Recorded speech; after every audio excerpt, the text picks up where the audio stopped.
Hi everyone, hope you're having a great day. James stayed the night at Diep's house, 1 bed, 3 hearts. Then he jolted awake, breathless.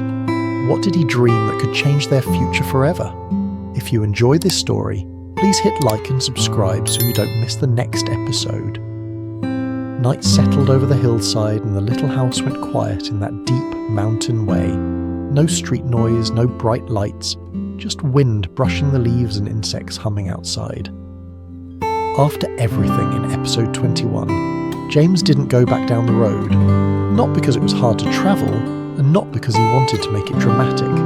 He stayed because he wanted one normal night, one simple night, right here with Diep and little Nee, like a real family, not like people constantly bracing for the next phone call or the next problem. Diep hesitated when he said he'd sleep over. It showed in the way she paused, holding the blanket like it weighed more than it should. She didn't say no though. She just quietly spread an extra blanket and smoothed the sheets again, even though they were already neat. There was only one bed, and somehow that made everything feel closer and scarier. Nee didn't hesitate at all. The moment she realised James was staying, her face lit up. She climbed onto the bed like it was the best news in the world, scooted straight into the middle, hugged her stuffed toy and started talking, fast, excited, like she'd been saving her stories all day. Kindergarten stuff, a friend who shared snacks, a song they sang, someone who cried, the drawing she made. Little details that wouldn't matter to anyone else, but in this room, in this moment, they mattered. Diep sat beside her, gently brushing her hair back and whispering for her to slow down, but she was smiling without realising it. James watched them in the dim yellow light, his expression soft, almost careful, like he was afraid that if he blinked too long, the scene would disappear. Eventually, Nee yawned right in the middle of a sentence. Her voice got smaller, her eyelids drooped. She squeezed her stuffed toy, wiggled once, then fell asleep so quickly it was almost funny. Her breathing turned slow and even, and suddenly the room felt warmer. That sound, Nee asleep between them, made the silence feel safe. James lay on his side, careful not to move too much. His voice dropped to a whisper. "Thank you," he said. Diep didn't answer right away. She kept her hand on Nee's hair, slow and protective. Her eyes were tired but gentle. James swallowed, then added even quieter.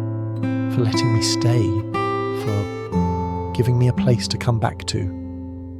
Diep's gaze shifted slightly and you could see her remember everything. The pressure, the sudden calls, the fear that he could be taken away without warning. She exhaled. "I'm still worried," she admitted. James didn't rush her. "About tonight?" Diep shook her head.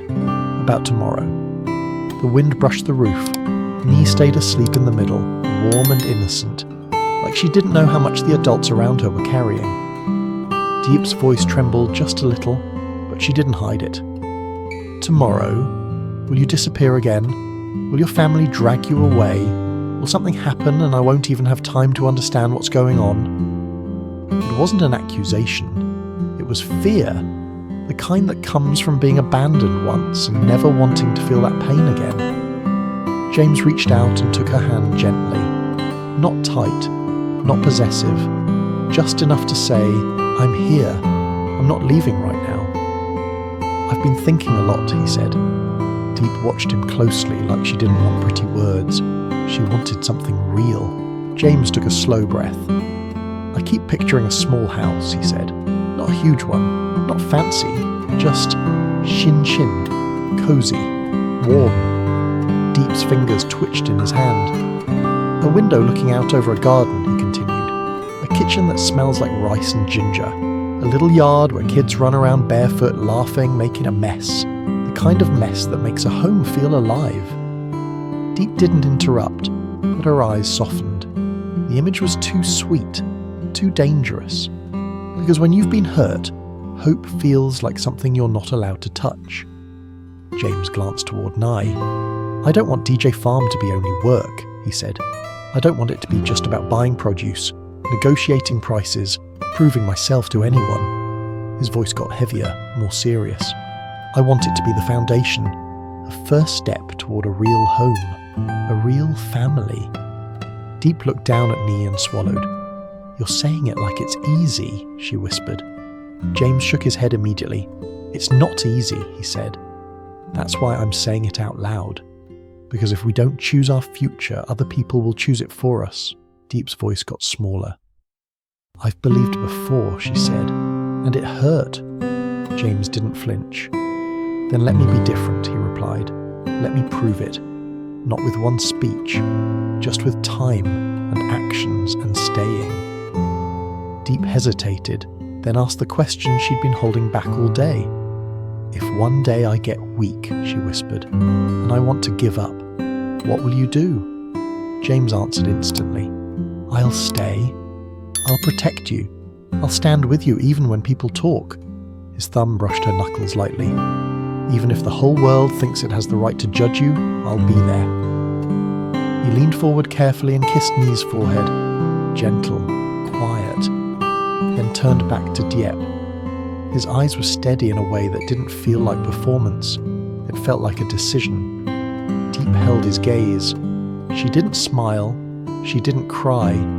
But she also didn't pull her hand away. Just give me the chance, James whispered. The room stayed silent, but it wasn't cold. The dim lamp made the shadows softer. Nie's breathing kept the air warm. James kept talking, but quieter now, like he didn't want to break what they'd finally found tonight.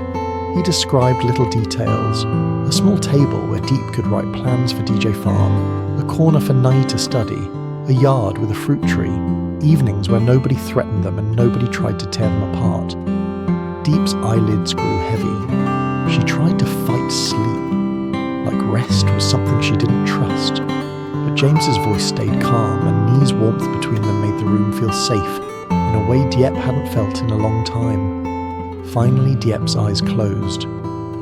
James stayed awake a little longer, still holding her hand, watching both faces beside him. He looked like a man afraid to breathe too loudly, afraid the moment would disappear. And then, slowly, sleep took him too. But right as his mind drifted, a vivid dream began to form, so clear it felt real. Like the night was about to show him a future he didn't even dare to say out loud. The night didn't feel rushed at all. It felt like the mountain was finally letting them breathe. Nie kept sleeping right in the middle, warm and peaceful, and that alone changed the whole room. You know how, when a child is sleeping well, adults automatically lower their voices and soften their hearts? It was like that. Even Diep, who usually stayed tense, always ready for the next problem, looked calmer, at least for a while. James stayed on his side, speaking softly so he wouldn't wake Nie. He admitted something he usually kept hidden behind work and responsibility. He used to believe success was the only shield.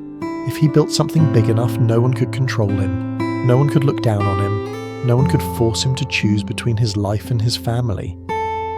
But right now, lying in this small bed, he realized something simple. I thought being successful was everything, he whispered. But honestly, the richest thing is having someone waiting for you. Diep didn't answer quickly. Her eyes stayed on Nie, and her hand kept smoothing the child's hair like she was grounding herself. Then she asked, careful and quiet, like she didn't want to regret hearing the truth. Are you sure? She murmured. Because I've been left before. I've been treated like I didn't matter. I'm scared I'll believe again, and it'll happen again. It wasn't dramatic. It was raw. Like a wound that never fully closed. James didn't argue. He didn't try to fix her fear with a big speech. He just held her hand and nodded like he understood that trust isn't something you demand. It's something you earn. I'm sure, he said. And if your past tries to pull you back into that pain, I'm still going to be here. Diep swallowed, and her eyes flickered with emotion she didn't want to show. James kept talking, but it sounded more like a confession than a promise. He went back to that dream he'd been carrying, the small house, the one he described earlier.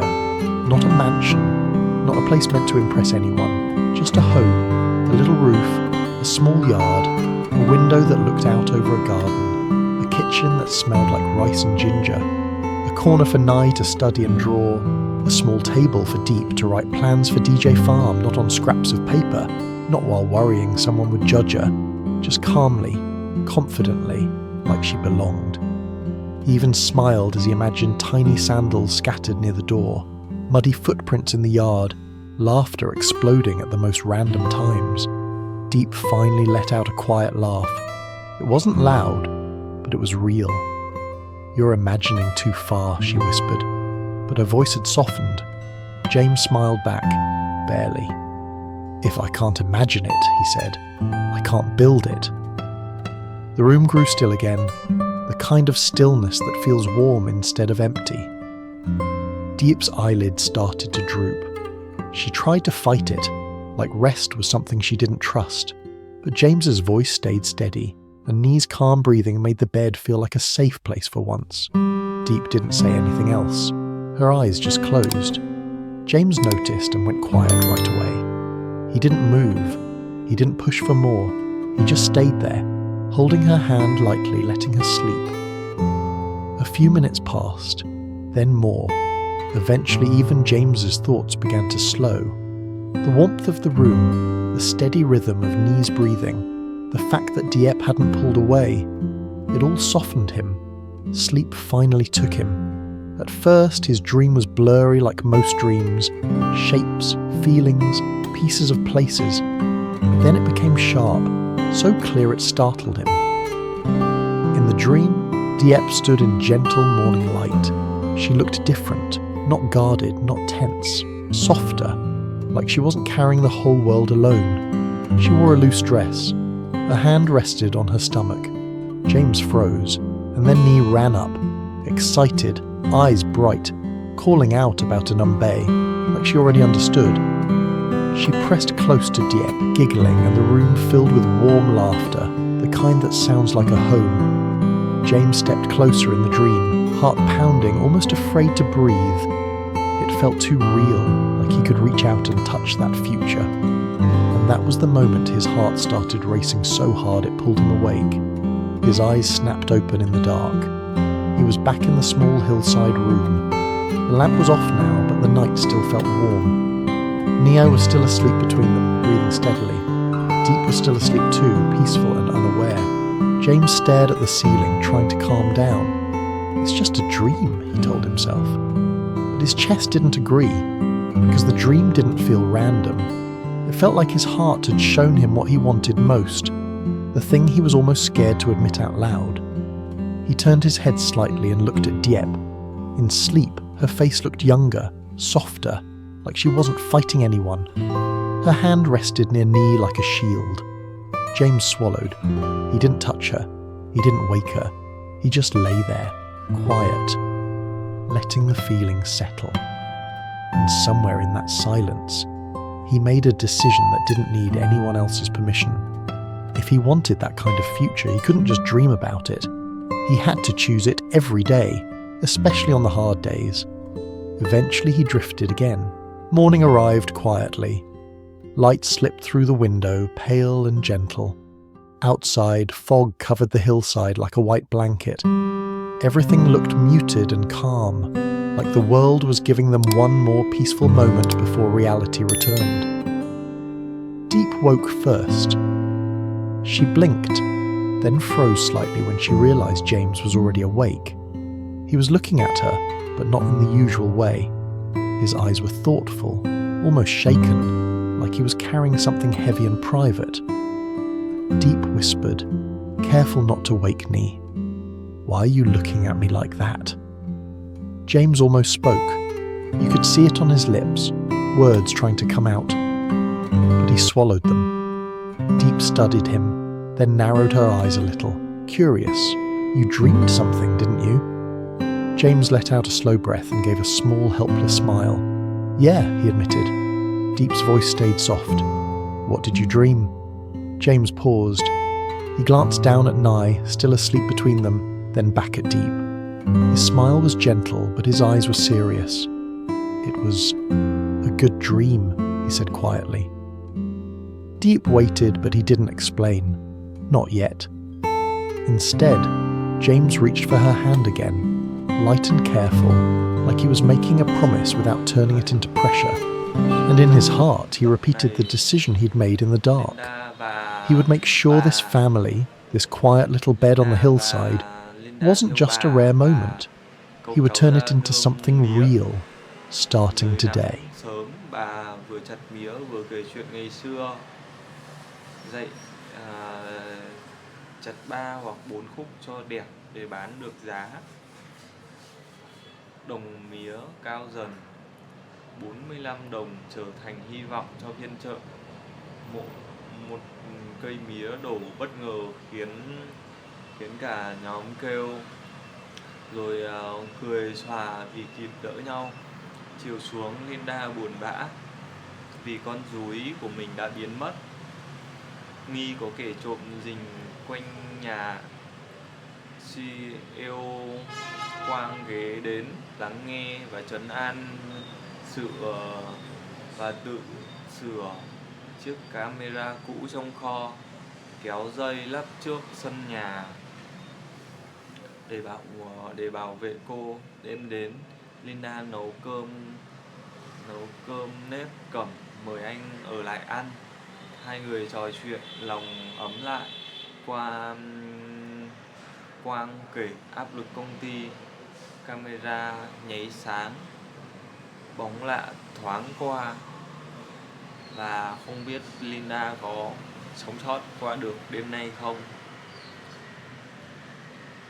Mọi người nếu thấy video hay, hãy cho mình một like, một subscribe. Cảm ơn mọi người nhé.